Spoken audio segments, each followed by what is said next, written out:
right, guys, so in the next couple minutes, I want to review the 2026 Honda Passport. Is it worth buying? How does this stack up against other makes and models in the world? So let's go. So in the front of this vehicle, you've got a 3.5-liter V6 engine putting out 285 horsepower. That's the same engine you'll find in like the Ridgeline, the Passport, the Odyssey, a lot of vehicles. Engine's been around for a while. But the 285 horsepower, I want to talk about how that stacks up against other makes and models out there in the midsize SUV market. So take a look at that. While it's up, I'll just remind you, if you drop back a year as far as this vehicle goes, it'd be the exact same engine. Now, as far as MPGs, this car gets 19 in the city and 25 on the highway, unless you're looking at certain TrailSport trim levels, and then you're at 18 and 23. So I want to throw something up on the screen so you can see how does the MPGs in this vehicle stack up against other makes and models out there in the world. Now, the next thing I want to talk to you about is front row leg space and just the general front of this vehicle. You've got 41.1 inches of leg space in the front of this vehicle. It's quite a bit. I can sit up here. I've got almost a foot of space. I'm roughly 6 foot 250, so I'm a bigger guy as far as size-wise, but not height-wise. If you're an NBA player, you'd probably be okay in this car, but if you're huge, I don't know, go sit in one for yourself. Now, when you move into the second row of this vehicle, you've got 40.9 inches of leg space. Quite a bit. With the seat pushed back how I sit in it, I was still able to fit behind myself comfortably. Now, I want to do two comparisons. One, the 41.1 inches of leg space in the front of this vehicle. I want to do a comparison so you can see how does this shop and compare against other makes and models out in the world.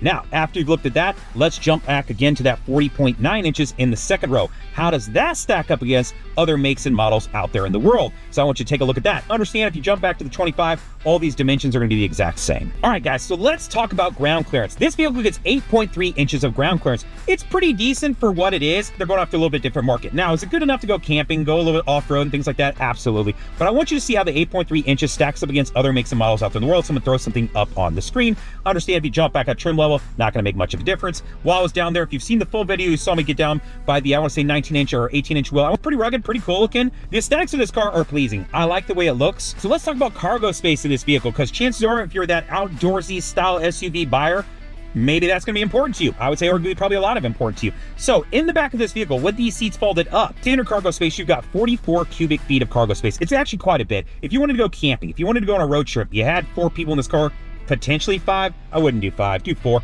You would be fine. I think you would have plenty of space to use as far as storing bags, throwing, outdoor materials, throwing camping stuff, whatever the item may be. Now, when you flip those seats down, you've got 83.8 cubic feet of cargo space in the back. I, as a 6-foot adult weighing 250 pounds, can lay flat and not even diagonal. I like that it's really flat back there. That is very usable.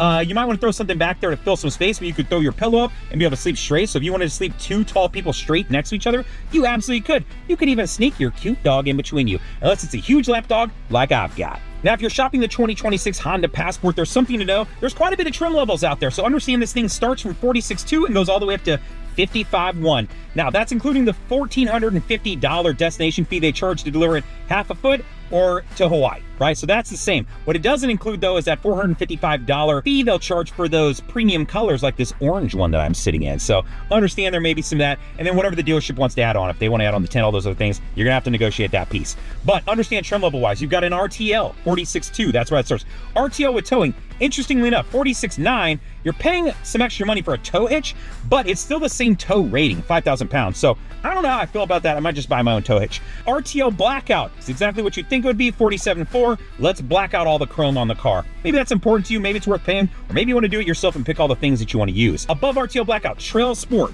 49.9. TrailSport is where you start to see the TrailSport badging, some of the orange stitching, some of the all-season stuff, kind of that feel and look. So understand that. TrailSport blackout, exactly what you think it is. TrailSport, but black everything out. TrailSport Elite is what I am sitting in currently, which is the second from the top, $53,900. And then above that, the TrailSport Elite blackout, which is $55,100.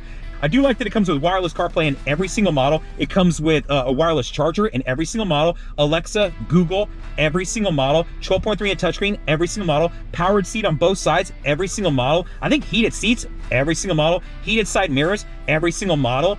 So they've done some really cool things as far as stepping it up, so I can understand why they want to charge a higher price point. I just think the car is a little bit expensive to me. I would probably wait or buy a pre-owned one that was used for like a demo vehicle, or maybe get something that was coming off a lease. But I do think it's a cool car. It has a little bit more of a premium feel than previous Hondas in the past.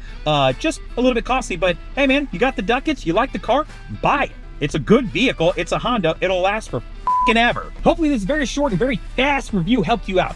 If you want to learn more, or you want the longer review where I walk you through the different features and functions, understand I have a video that I do on that. I'll throw it in the description of this video. Check out the channel. Speaking of that, I hope you'll press like, because it'll push it up higher in the search and other people will see videos like this too. I hope you'll leave a comment if you feel like I missed something, you think I talk too fast, maybe you think I talk too slow, or there's just something you want to know about. Please do leave a comment. 3, I hope you subscribe to the channel so when I produce videos like this one and other ones I've made, you'll get it. Maybe I talk about the car. Maybe I talk about cool ass things that can unlock the touchscreen where you can use Netflix, Amazon Prime, Disney, Kodi, all these different things. Yeah, that's in the long video. You might want to check it out, or it's in the tips and tricks video. Check that out too.